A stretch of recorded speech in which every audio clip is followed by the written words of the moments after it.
Hello friends, ಎಲ್ಲರಿಗೂ ನಮಸ್ಕಾರ. ಶ್ರೀಕೃಷ್ಣ ಕ್ರಿಯೇಷನ್ಸ್ಗೆ ನಿಮ್ಮೆಲ್ಲರಿಗೂ ಸ್ವಾಗತ.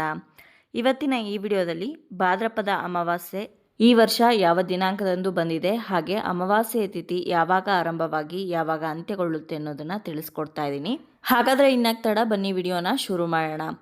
ಶ್ರಾವಣ ಮಾಸ ಕಳೆದು ಭಾದ್ರಪದ ಮಾಸ ಆರಂಭ ಆಗೋದಕ್ಕಿಂತ ಮುಂಚೆ ಬರುವಂಥ ಅಮಾವಾಸ್ಯೆಯನ್ನು ನಾವು ಭಾದ್ರಪದ ಅಮಾವಾಸ್ಯೆ ಅಂತ ಕರಿತೀವಿ. ಈ ಭಾದ್ರಪದ ಅಮಾವಾಸ್ಯೆ ಏನಿದೆ, ಗೌರಿ ಗಣೇಶ ಹಬ್ಬ ಬರೋದಕ್ಕಿಂತ ಮುಂಚೆ ಬರುವಂತಹ ಅಮಾವಾಸ್ಯೆ. ಹಾಗಾದರೆ ಈ ಭಾದ್ರಪದ ಅಮಾವಾಸ್ಯೆ ಈ ವರ್ಷ ಯಾವ ದಿನಾಂಕದಂದು ಬಂದಿದೆ, ಜೊತೆಗೆ ಅಮಾವಾಸ್ಯೆ ತಿಥಿ ಯಾವಾಗ ಆರಂಭವಾಗಿ ಯಾವಾಗ ಅಂತ್ಯವಾಗುತ್ತೆ ಅಂತ ಇವಾಗ ತಿಳಿಸ್ಕೊಡ್ತಾ ಇದ್ದೀನಿ.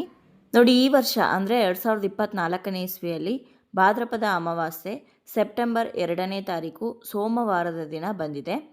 ಇನ್ನು ಅಮಾವಾಸ್ಯೆ ತಿಥಿ ಯಾವಾಗ ಆರಂಭವಾಗಿ ಯಾವಾಗ ಅಂತ್ಯಗೊಳ್ಳುತ್ತೆ ಅಂತ ಕೇಳೋದಾದರೆ, ಸೆಪ್ಟೆಂಬರ್ 2 ಸೋಮವಾರದ ದಿನ ಬೆಳಗಿನ ಜಾವ 5:24 ಭಾದ್ರಪದ ಅಮಾವಾಸ್ಯೆ ತಿಥಿ ಆರಂಭವಾಗಿ ಸೆಪ್ಟೆಂಬರ್ 3ನೇ ತಾರೀಕು ಮಂಗಳವಾರದ ದಿನ ಬೆಳಗ್ಗೆ 7:28 ಅಮಾವಾಸ್ಯೆ ತಿಥಿ ಅಂತ್ಯವಾಗುತ್ತೆ. ಸಂಪೂರ್ಣವಾಗಿರೋ ಅಮಾವಾಸ್ಯೆ ತಿಥಿ ಏನಿದೆ ಅದು ನಮಗೆ ಸೆಪ್ಟೆಂಬರ್ 2ನೇ ತಾರೀಕು ಸೋಮವಾರದ ದಿನ ಬಂದಿರೋದ್ರಿಂದ ನಾವು ಅಮಾವಾಸ್ಯೆ ಪೂಜೆಯನ್ನು ಅಥವಾ ಆಚರಣೆಯನ್ನು ಅವತ್ತಿನ ದಿನವೇ ಆಚರಣೆ ಮಾಡಬೇಕಾಗತ್ತೆ. ಇನ್ನು ಸರಳವಾಗಿ ಪ್ರತಿ ತಿಂಗಳು ಕೂಡ ಅಮಾವಾಸ್ಯೆ ಪೂಜೆಯನ್ನು ನಿಮ್ಮ ಮನೆಯಲ್ಲಿ ಯಾವ ರೀತಿ ನೀವು ಮಾಡ್ಕೊಂಡು ಬಂದಿರ್ತೀರೋ ಅದೇ ರೀತಿ ಅಮಾವಾಸ್ಯೆ ಪೂಜೆಯನ್ನು ಮಾಡ್ಬೋದು. ಇನ್ನು ಅಮಾವಾಸ್ಯೆ ಆಗಿರೋದ್ರಿಂದ ಕೆಲವರು ತಮ್ಮ ಪಿತೃಗಳಿಗೆ ತರ್ಪಣ ಕೊಡುವಂಥ ಕಾರ್ಯಗಳನ್ನು ಮಾಡಬೇಕು ಅಂದ್ಕೊಂಡಿದ್ರೆ ಅದನ್ನು ಕೂಡ ಮಾಡ್ಬೋದು. ಇನ್ನು ಅಮಾವಾಸ್ಯೆ ಆಗಿರೋದ್ರಿಂದ ಸರಳವಾಗಿ ಲಕ್ಷ್ಮೀ ಪೂಜೆಯನ್ನು ಕೂಡ ನೆರವೇರಿಸ್ಬೋದು. ಹಾಗೆ ತಪ್ಪದೆ ದೃಷ್ಟಿಯನ್ನು ಕೂಡ ನಿವಾರಿಸಬೇಕಾಗತ್ತೆ, ಮನೆಗಾಗಲಿ ಹಾಗೆ ನಿಮಗಾಗಲಿ. ಈ ರೀತಿಯಾಗಿ ಭಾದ್ರಪದ ಅಮಾವಾಸ್ಯೆ ಪೂಜೆಯನ್ನು ಸರಳವಾಗಿ ನೀವು ಮನೆಯಲ್ಲೇ ಮಾಡ್ಕೊಳ್ಬೋದು.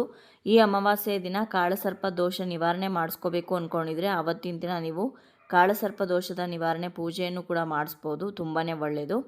ನೋಡಿದ್ರಲ್ವ ಸ್ನೇಹಿತರೆ, ಇವತ್ತಿನ ಈ ವಿಡಿಯೋದಲ್ಲಿ ಭಾದ್ರಪದ ಅಮಾವಾಸ್ಯೆಯ ಬಗ್ಗೆ ಸಂಪೂರ್ಣವಾಗಿ ಮಾಹಿತಿನ ತಿಳಿಸ್ಕೊಟ್ಟಿದ್ದೀನಿ.